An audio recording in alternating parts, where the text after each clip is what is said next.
Roger Baker mengatakan banyak orang Kristen yang bisa akhirnya mendapatkan manfaat daripada tradisi, tapi juga sekaligus menjadi victim dari tradisi.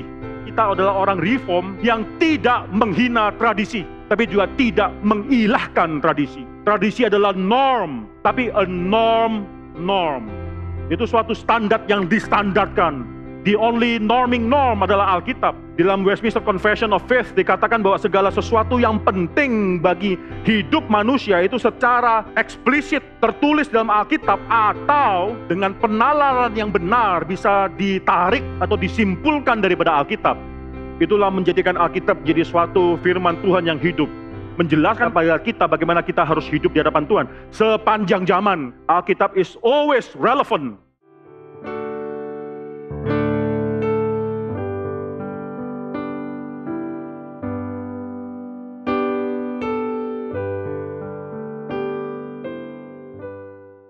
Saya akan membacakan lagi ayat yang pertama sampai dengan ayat yang keempat, lalu mulai ayat kelima, saudara baca. 6 saya akan baca dan kita akan membaca seterusnya sampai dengan ayat yang ke-10, saudara. Ya, Ibrani pasal yang kelima, saya akan membacakan apa yang sudah kita pelajari minggu lalu, ayat yang pertama sampai dengan ayat yang keempat, dan saudara mulai baca ayat kelima dan kita bertanggapan sampai dengan ayat yang ke-10. Inilah firman Tuhan bagi kita. Sebab setiap imam besar yang dipilih dari antara manusia ditetapkan bagi manusia, dalam hubungan mereka dengan Allah, supaya ia mempersembahkan persembahan dan korban karena dosa. Ia harus dapat mengerti orang-orang yang jahil dan orang-orang yang sesat, atau orang-orang yang lemah, orang-orang yang tersesat, karena ia sendiri penuh dengan kelemahan, yang mengharuskan untuk mempersembahkan korban karena dosa, bukan saja bagi umat, tetapi juga bagi dirinya sendiri. Dan tidak seorang pun yang mengambil kehormatan itu bagi dirinya sendiri, tapi dipanggil untuk itu oleh Allah seperti yang telah terjadi dengan Harun. 5.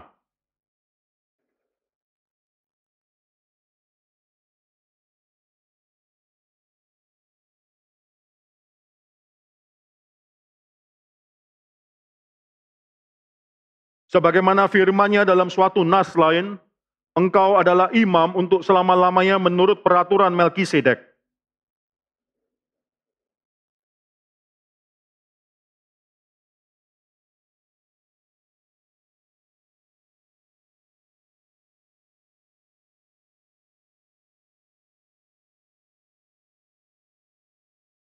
Dan sekalipun ia adalah anak, ia telah belajar menjadi taat dari apa yang telah dideritanya.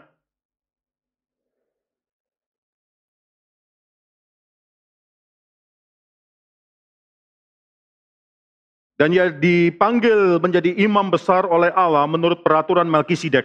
Saudara perhatikan dari Ibrani pasal 5 ayat ke-5 itu ayat, anakku engkau telah kuperanakan pada hari ini.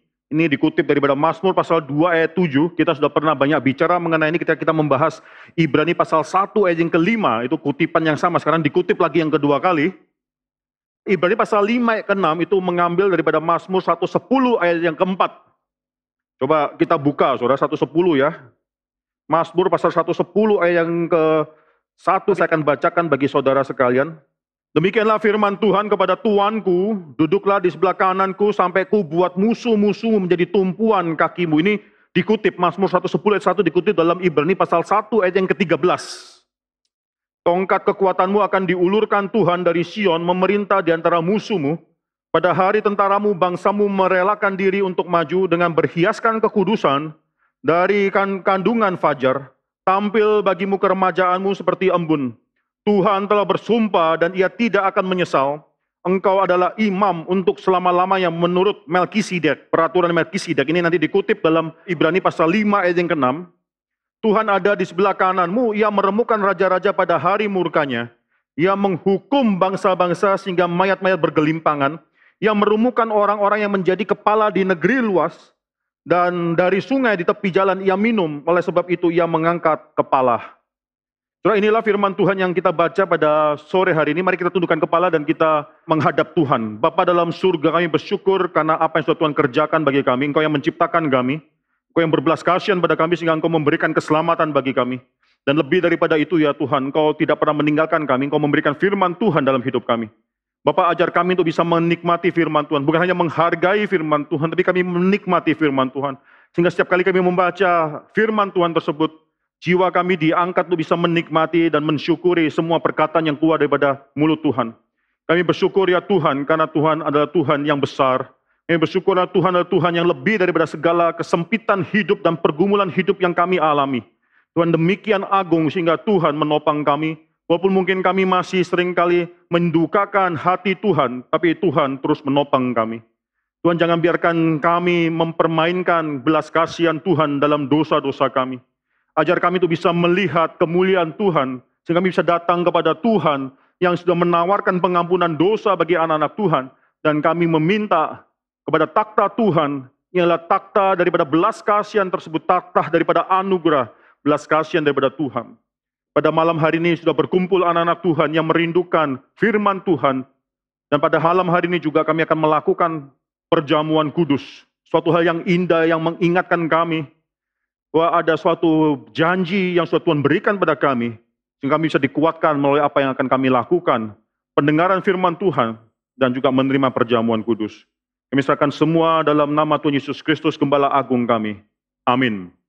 Saudara, 2 minggu yang lalu, kalau saudara perhatikan, kita sudah membahas Ibrani pasal 5 ayat 1 sampai ke 4. Ibrani pasal 5 ayat 1 sampai 4 ini bicara mengenai imam, jabatan keimaman, syarat daripada imam besar. Walaupun itu semua penting, tapi saya katakan 2 minggu yang lalu bahwa semua ini bukanlah fokus daripada apa yang dibicarakan oleh penulis Ibrani. Penulis Ibrani pada saat ini, pada beberapa ayat yang penting tersebut, ayat pertama sampai ayat yang keempat, bicara mengenai fokusnya adalah keberdosaan manusia. Bahwa manusia adalah manusia yang berdosa. Bahwa keberdosaan manusia sedemikian rupa sehingga tidak ada satu orang pun yang tidak berdosa. Tidak ada. Manusia semuanya berdosa. Dan khususnya berdosa di hadapan Tuhan itu adalah suatu dimensi vertikal yang harus ditekankan. Dan saudara sebagai orang tua, saudara harus menekankan kepada anak-anakmu mengenai dimensi vertikal. Bahwa ketika kita sedang berdosa itu bukan cuma bersalah satu dengan yang lainnya, tapi berdosa kepada Tuhan. Suatu yang penting sekali. Kita hidup dalam satu zaman yang sudah mau menyingkirkan Tuhan dalam kosakata sehari-hari. Dalam pemikiran, dalam hidup sehari-hari. Bahkan saudara ada konsep mengenai social contract. Di mana etika itu bukan berdasarkan kepada apa yang sudah Tuhan tetapkan, tapi apa yang manusia bicarakan. Social contract mengajarkan pada kita bahwa kita akhirnya itu bisa sama-sama membuat suatu peraturan bersama, dan kalau kita melanggar, kita itu namanya bersalah. Soalnya memang Alkitab tidak bicara secara detail mengenai segala sesuatu yang harus kita perhatikan. Alkitab bukanlah manual semacam demikian. Kalau semacam demikian, saudara tidak bisa bayangkan berapa tebalnya Alkitab. Kalau Alkitab harus berbicara kepada semua zaman, Alkitab tidak mungkin menjadi detail, tidak mungkin.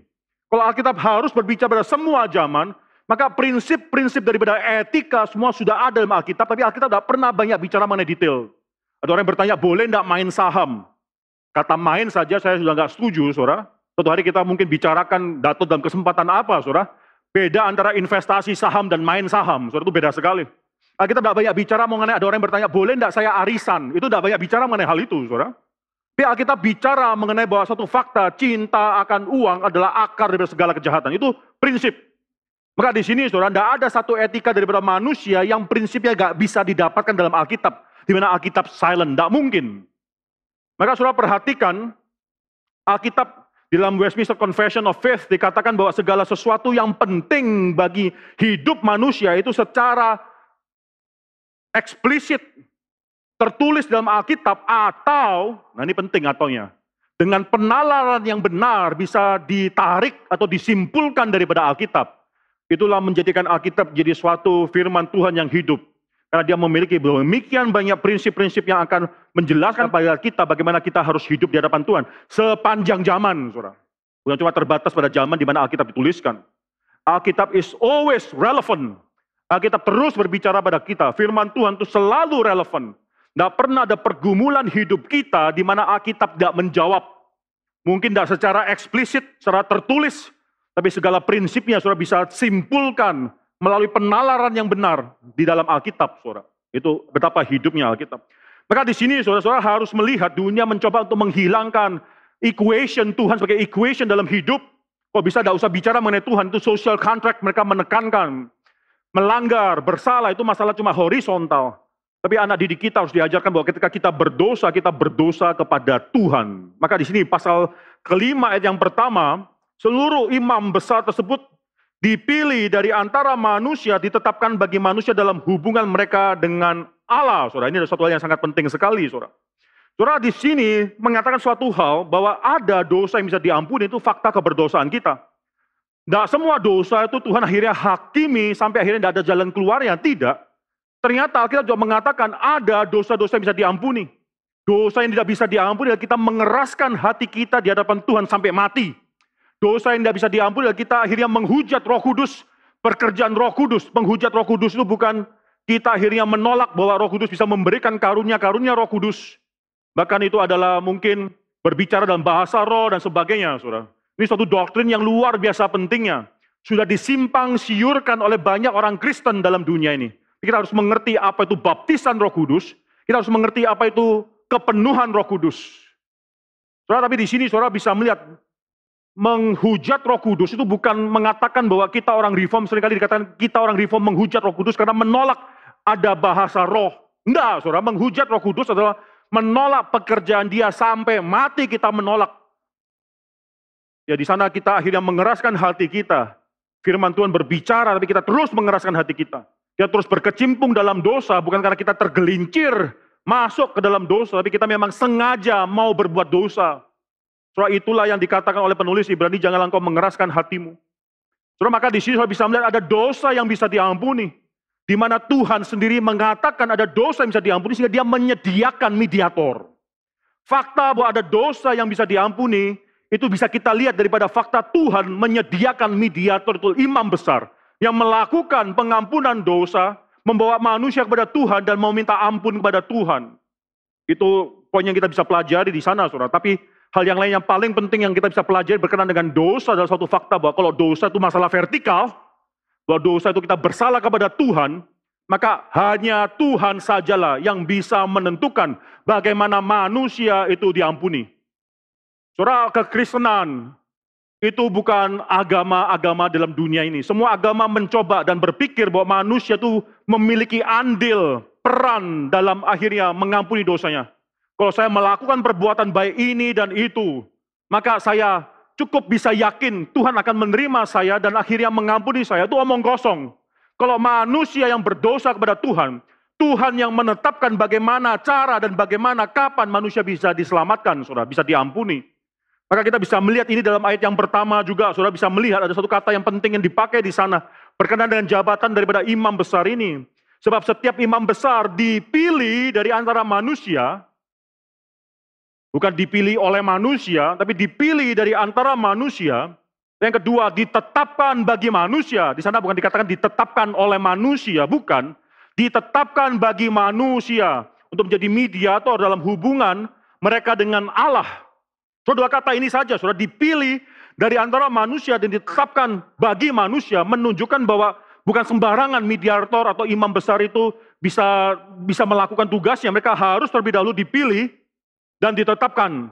Tapi kalau ini masih belum jelas, ini masih belum cukup eksplisit, saudara bisa melihat dalam ayat yang keempat, saudara. Maka di sana dikatakan tidak ada seorang pun yang mengambil kehormatan itu bagi dirinya. Tidak ada satu imam besar yang mengambil kehormatan imam besar bagi dirinya sendiri, tetapi dipanggil untuk itu oleh Allah. Allah yang memanggil dia untuk menjadi imam besar.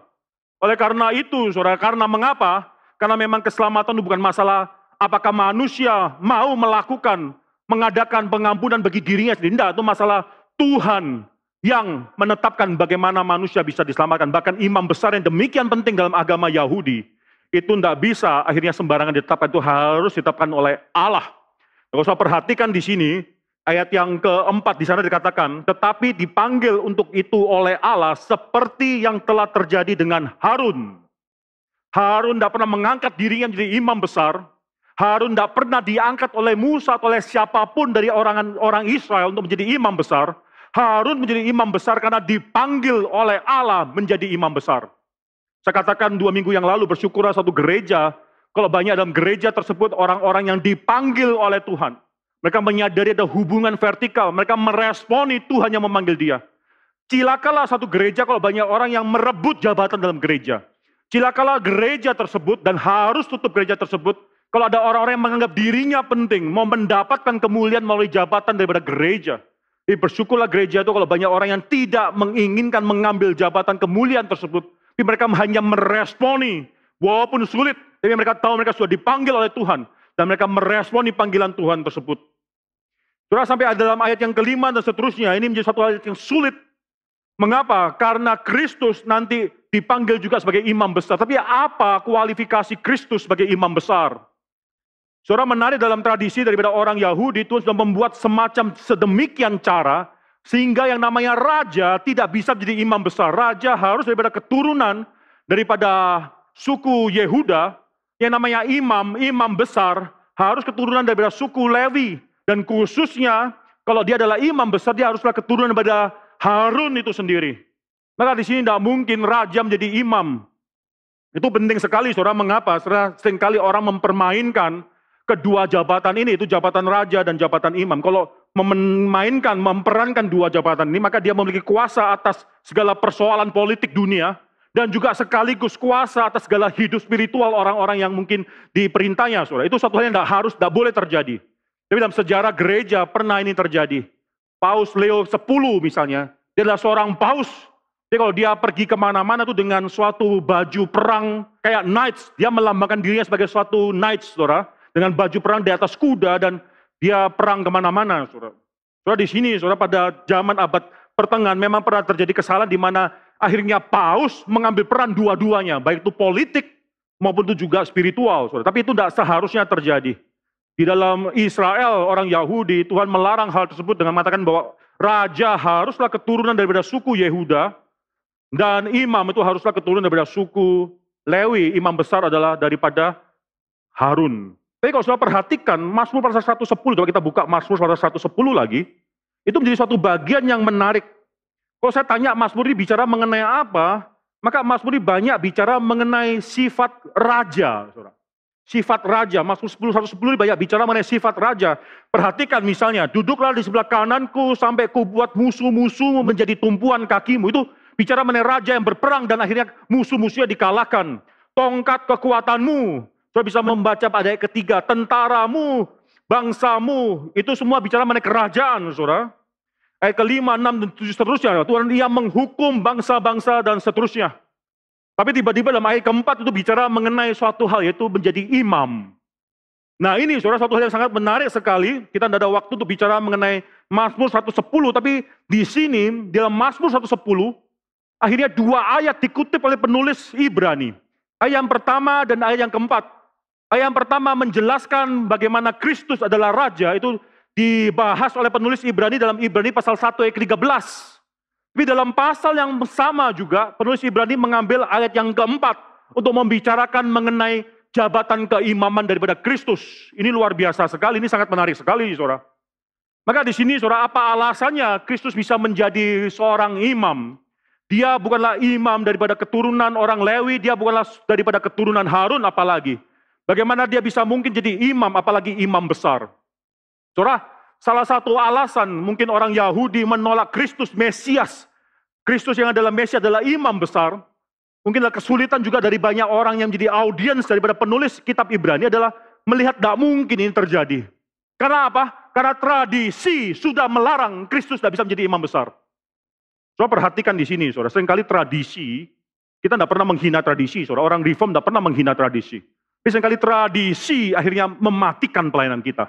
Seringkali peraturan menjadi tradisi, menjadi satu yang legalistik, sehingga akhirnya tidak bisa buat kita melayani Tuhan dengan lebih baik. Apa alasannya orang-orang Yahudi menolak Kristus sebagai imam, apalagi imam besar? Karena secara tradisi tidak mungkin itu terjadi. Tradisi Kristus bukanlah lahir daripada keturunan daripada imam, apalagi keturunan daripada suku Lewi, apalagi daripada Harun, saudara. Saudara, berkali-kali dalam Alkitab, saudara, Tuhan Yesus itu kayak bertentangan dengan tradisi. Kalau saudara perhatikan, misalnya tradisi mengenai hari Sabat. Pada hari Sabat orang tidak boleh melakukan ini, tidak boleh melakukan itu. Sabat yang seharusnya memerdekakan manusia, akhirnya mematikan manusia. Orang-orang ahli Taurat dan orang-orang Farisi pernah suatu hari mencela Yesus karena menyembuhkan orang yang tangannya itu sudah mati. Itu pada hari Sabat, saudara. Saudara, bukankah Sabat itu adalah suatu perayaan di mana Allah melalui Kristus sekarang sudah mulai melakukan undermine, menghancurkan kuasa daripada dosa dan semua efek daripada dosa. Bukankah mereka orang Yahudi seharusnya tahu Dalam Ulangan pasal yang kelima, ketika bicara mengenai hari Sabat, maka diingatkan bahwa jangan lupa engkau melakukan atau menghormati hari Sabat, karena engkau dulu adalah budak di dalam tanah Mesir. Hari Sabat adalah suatu perayaan. Hari Sabat adalah suatu perayaan Tuhan sudah membebaskan mereka daripada kuasa perbudakan Mesir. Bagi kita hari Sabat adalah suatu perayaan. Tuhan sudah membebaskan kita daripada kuasa dosa. Tapi mengapa akhirnya Sabat yang harusnya menjadi sesuatu yang festif, yang meriah, yang merayakan, justru akhirnya jadi cara bagi orang-orang ahli Taurat dan para Farisi untuk mencela Yesus. Justru Yesus menyembuhkan orang pada hari Sabat, mereka mencela Yesus. Bukankah paling indah pada seluruh hari 7 hari tersebut Yesus menyembuhkan orang itu khususnya pada hari Sabat? Dan mereka tidak melihat tradisi menjadi satu hal di mana mereka tidak lagi bisa melihat kemuliaan Kristus. Tradisi membuat mereka akhirnya di orang yang sempit pemikirannya. Saudara bisa melihat dalam Matius pasal yang ke-9, saudara, di sana murid-murid Yohanes datang pada Yesus dan mengatakan, mengapa murid-muridmu itu tidak sama seperti kita dan para orang-orang Farisi yang akhirnya puasa, tradisi. Mengapa murid-muridmu tidak melakukan hal tersebut yang sudah menjadi tradisi orang Yahudi?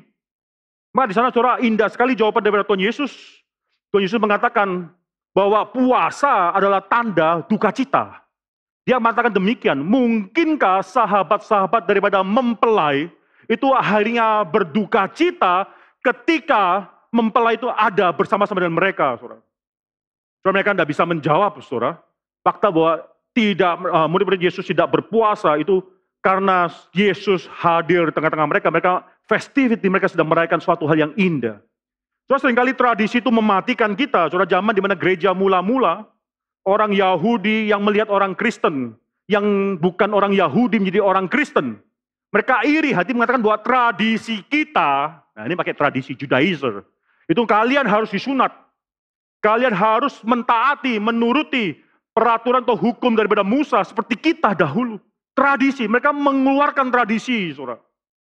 Maka di sini, saudara, itu akhirnya terjadi konsili gereja yang pertama di Yerusalem karena masalah ini. Apakah orang-orang Gentiles, orang-orang non-Yahudi, kita menjadi orang Kristen, mereka harus akhirnya melakukan tradisi orang Yahudi, tradisi.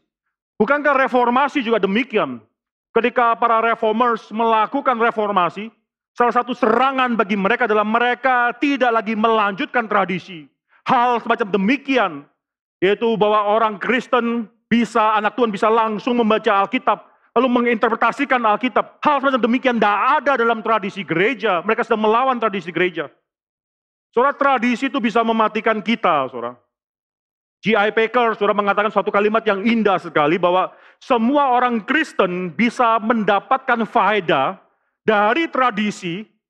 Contohnya, saudara, banyak orang Kristen yang tahu bahwa Kristus itu adalah Allah.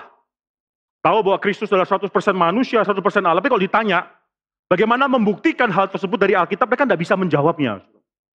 Maka mereka seringkali hanya pakai tradisi, karena inilah kekristenan ortodoks. Itu satu faedah positif.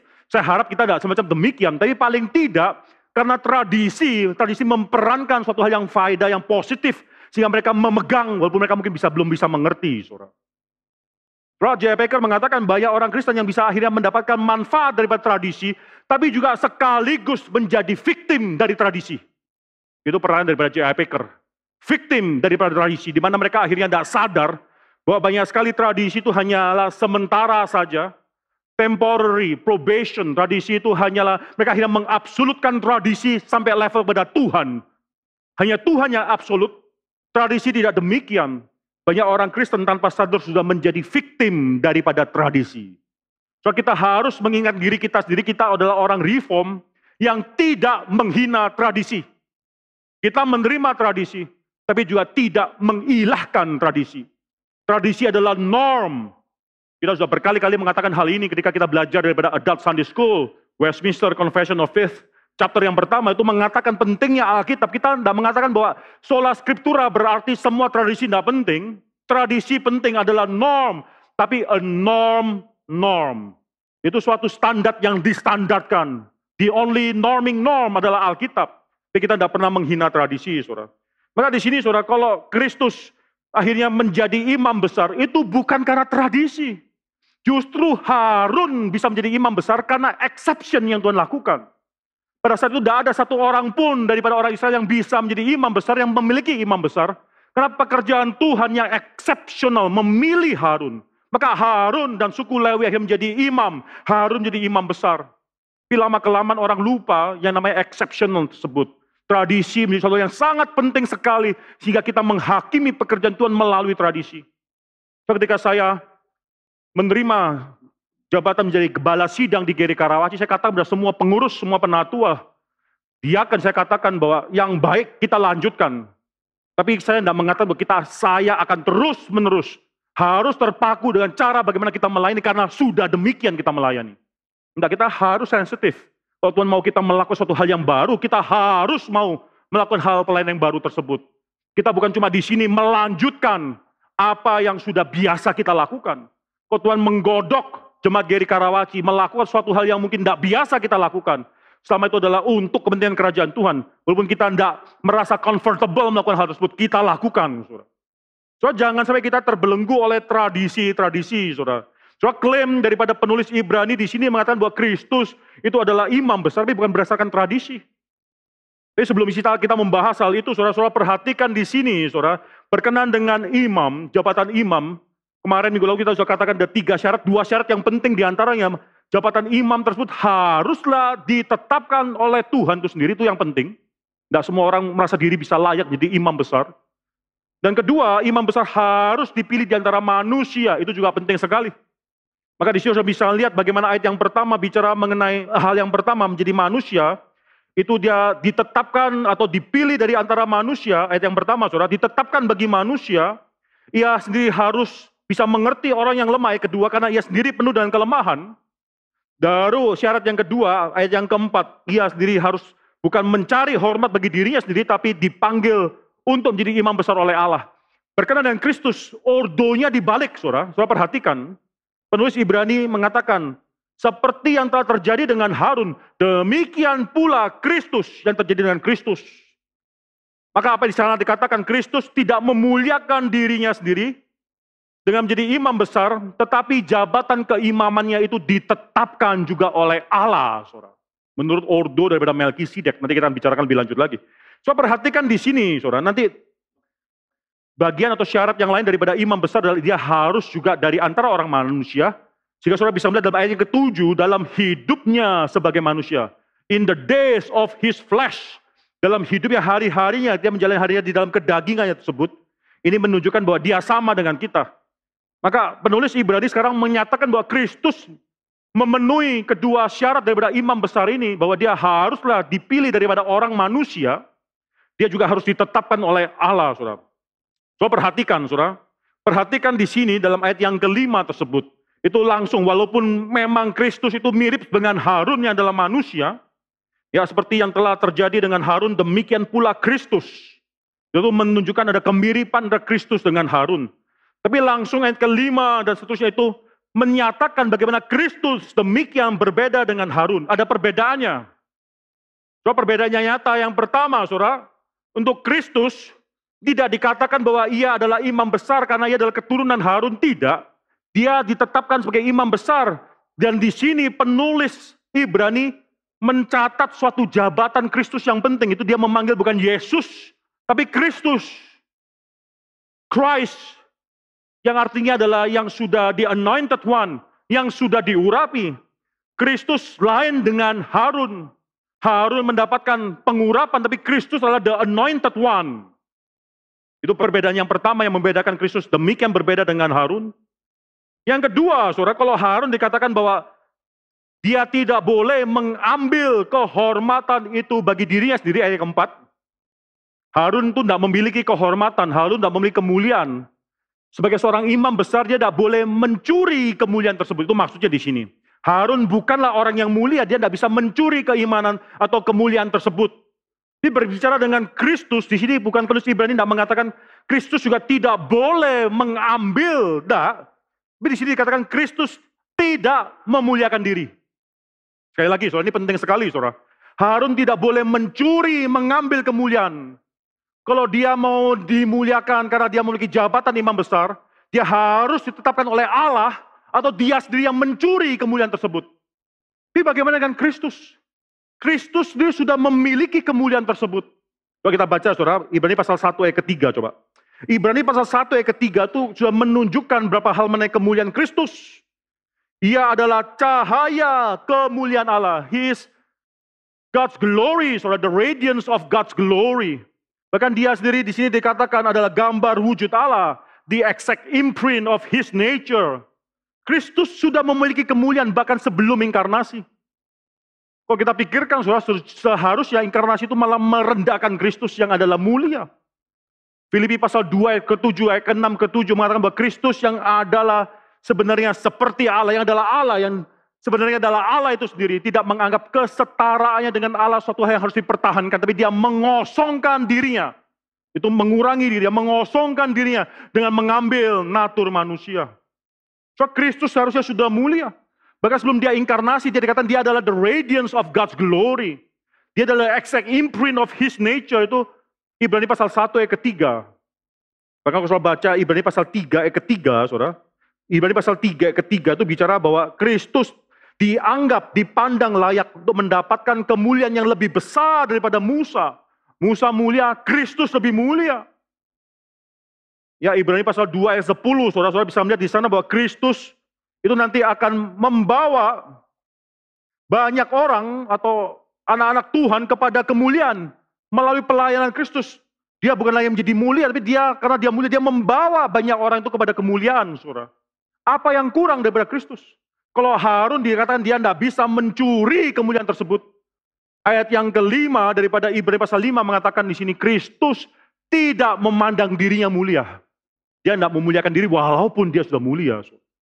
So itu yang demikian berbeda antara Kristus dan Harun di sini. Kristus tidak memandang dirinya mulia.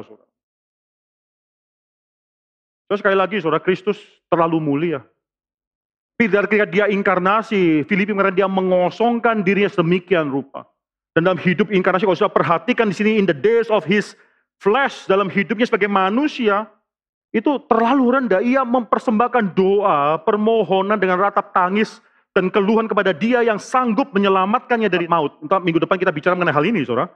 Dan karena kesalehannya ia telah didengarkan, sekalipun ia adalah anak, ia telah belajar menjadi taat. Dia pun belajar menjadi taat dari apa yang telah dideritanya. Dan seterusnya, saudara. Soalnya bagi saya itu suatu kalimat yang penting, karena ada satu kalimat dalam ayat ke-9, saudara, itu adalah Kristus adalah pokok keselamatan yang abadi. The source of the eternal salvation. Minggu depan kita akan bicarakan mengenai hal ini, saudara. Kita akan bicara kembali mengenai Kristus di sini, saudara. Kristus di sini mengatakan, ini pasal yang kelima, ayat kelima, anakku engkau telah kuperanakan pada hari ini. Saya tidak akan mengulangi lagi khotbah saya dalam Ibrani pasal yang pertama, ayat yang kelima. Tapi di sini, saudara, bagaimana Kristus menjadi anak, dideklarasikan menjadi anak. Itu kita melawan adopsionisme yang mengatakan Kristus baru menjadi anak Allah. Dia adalah manusia, tapi baru diangkat, diadopsi menjadi anak Allah pada waktu dia dibaptiskan, atau pada waktu dia dibangkitkan, dia baru dipanggil menjadi anak Allah. Atau pada waktu dia naik ke surga, adopsionisme. Kita menolak semua bentuk adopsionisme tersebut. Dia adalah anak Allah bahkan sebelum inkarnasi. Itu kita pegang, saudara. Tapi di sini ada satu kalimat yang mengatakan bahwa anakku engkau telah kuperanakan pada hari ini. Ini bukan hari di mana Kristus baru menjadi anak Allah, enggak. Ini adalah hari di mana Allah Bapa mendeklarasikan pada seluruh dunia, ini adalah anakku. Sebelumnya mungkin engkau tidak percaya, tapi melalui apa yang terjadi, inilah deklarasi bahwa ini adalah anak, sehingga apa yang terjadi itu bisa terjadi. Dalam posisi saya dalam Ibrani pasal 1 ayat 5 sudah katakan hari itu adalah hari di mana Kristus dibangkitkan. Ketika Kristus dibangkitkan, orang baru sadar dia bukanlah manusia yang berdosa. Ketika Kristus dibangkitkan, orang baru sadar dia bukan cuma manusia, dia adalah pribadi anak Allah itu sendiri. Terus sebenarnya interpretasi bahwa ayat ini dipakai untuk kebangkitan Kristus itu sendiri dari Alkitab. Coba kita baca Kisah Rasul, kita mengulangi sedikit apa yang sudah dikhotbahkan. Kisah Rasul pasal yang ke-13. Ini Paulus sendiri yang mencoba mengerti apa maksudnya ayat yang mengatakan bahwa engkau sudah kuperanakan pada hari ini. Kisah Rasul pasal yang ke-13 ayat yang ke-32 saya baca, 33 semua membaca ya. Dan kami sekarang memberitakan kabar kesukaan kepada kamu, yaitu bahwa janji yang diberikan kepada nenek moyang kita, 33.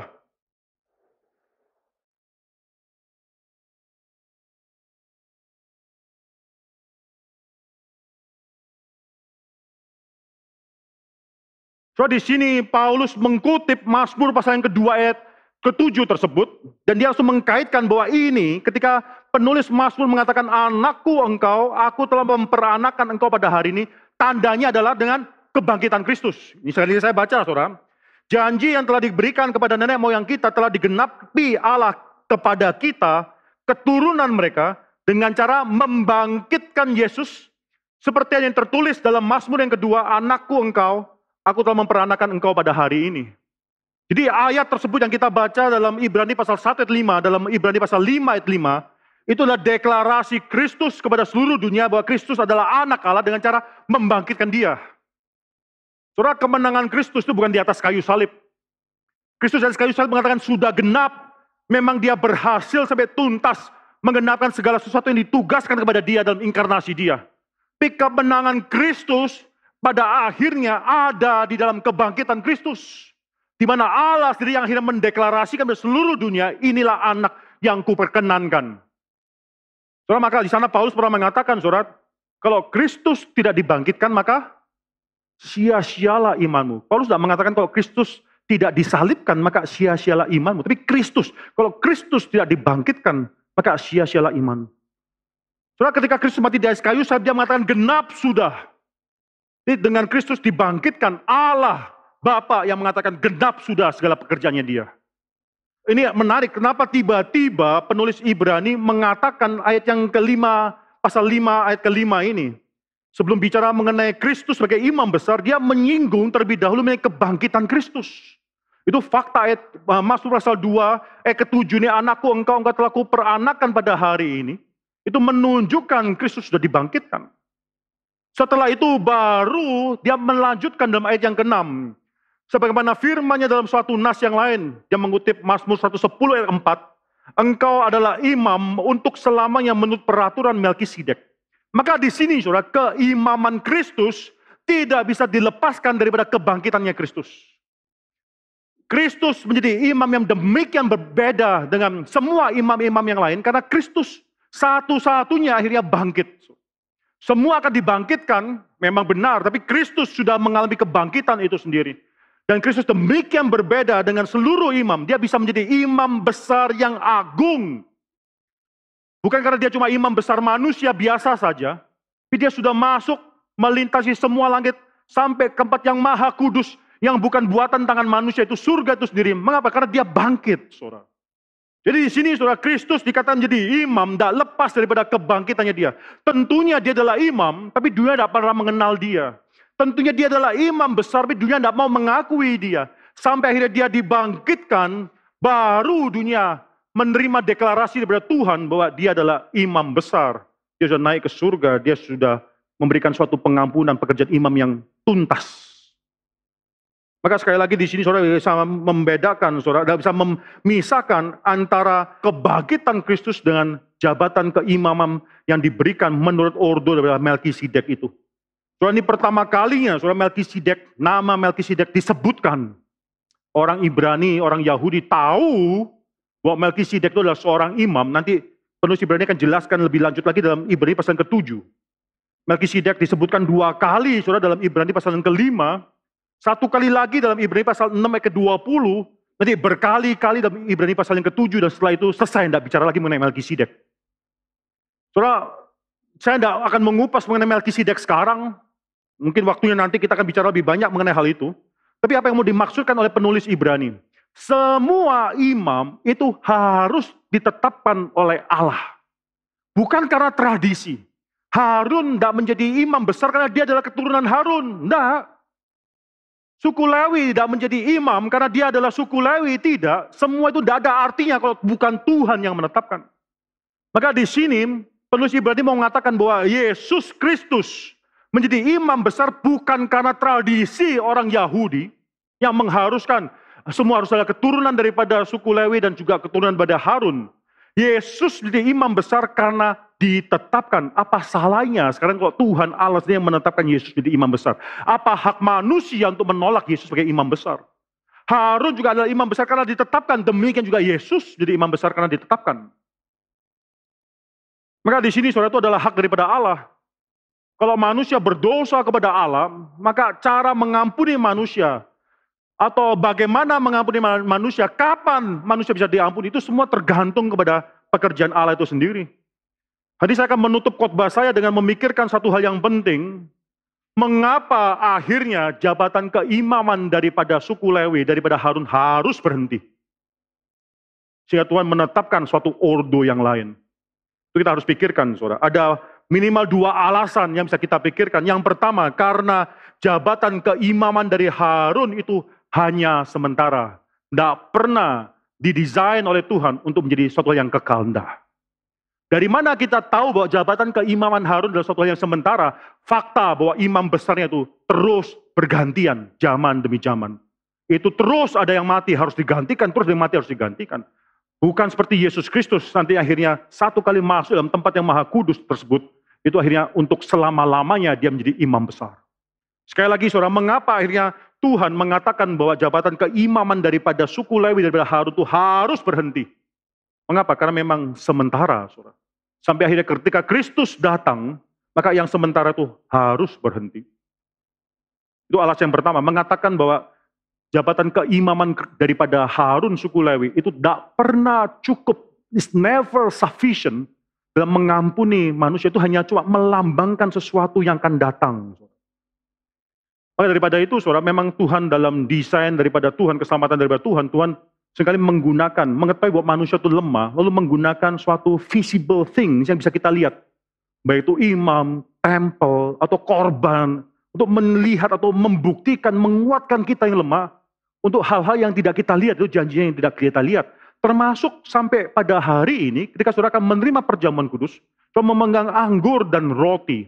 Itu adalah suatu hal di mana Tuhan pakai yang bisa kelihatan, yang bisa saudara pegang, untuk meyakinkan kita atas janji yang tidak kelihatan tersebut. Itu yang pertama, saudara, memang jabatan keimanan itu sementara dan memang tidak pernah didesain untuk menjadi suatu hal yang cukup untuk selama-lamanya. Itu cuma mengingatkan kita atas apa yang akan terjadi. Yang kedua, saudara, karena memang manusia itu tidak mungkin bisa mengampuni manusia. Manusia tidak pernah bisa mengampuni manusia. Oleh karena itu harus berhenti. Ketika akhirnya anak Allah itu sendiri berinkarnasi, menjadi imam besar dan korban yang agung tersebut. Maka semua tersebut harus berhenti, menyatakan bahwa sekarang pengharapan kita bukan pada ordo yang lama tersebut, tapi pada Kristus Yesus. Saudara, dengan berhentinya jabatan keimaman daripada suku Lewi dan imam besar daripada keturunan Harun, Tuhan mau menyatakan pada kita, sekarang pengharapan kita sudah tidak lagi dalam cara-cara itu. Di dalam Kristus, finalitas. Saudara, pada minggu depan saya akan mengupas Ibrani pasal 5 ayat ke-7 dan seterusnya. Ini banyak bicara mengenai the source of our eternal salvation, atau dalam bahasa Indonesia ayat yang ke-9, pokok keselamatan yang abadi.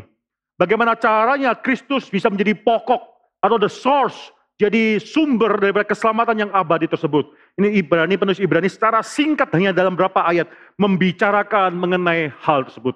Ini suatu yang terlalu indah, saudara. Tapi kita akan menantikan sampai minggu depan. Mari kita tundukkan kepala dan kita berdoa. Bapa dalam surga, kami bersyukur karena Kristus sebagai imam besar yang agung, demikian berbeda dengan seluruh imam-imam besar yang lainnya. Walaupun dia tidak pernah memuliakan dirinya, walaupun dia memiliki suatu modal, suatu kualifikasi dalam memuliakan dirinya, tapi dia tak pernah memuliakan dirinya. Justru dia menantikan engkau, membangkitkan dia dan mendeklarasikan dia sebagai anak pada seluruh dunia, mendeklarasikan dia sebagai seorang anak Allah. Kami bersyukur untuk ketaatan dan suatu model daripada Kristus, kerendah hatian yang bisa kami pelajari. Kami berdoa ya Tuhan, dalam gereja ini banyak hal yang masih harus kami pelajari berkenaan dengan Kristus. Kami berdoa supaya Tuhan memberikan belas kasihan kepada gereja ini, kepada jemaat dalam gereja ini. Tuhan bekerja melalui pribadi lepas pribadi, keluarga lepas keluarga, orang tua dan anak-anak. Kami hamba musrahkan ke dalam tangan Tuhan. Dalam nama Tuhan Yesus Kristus kami berdoa dan mengucap syukur. Amin.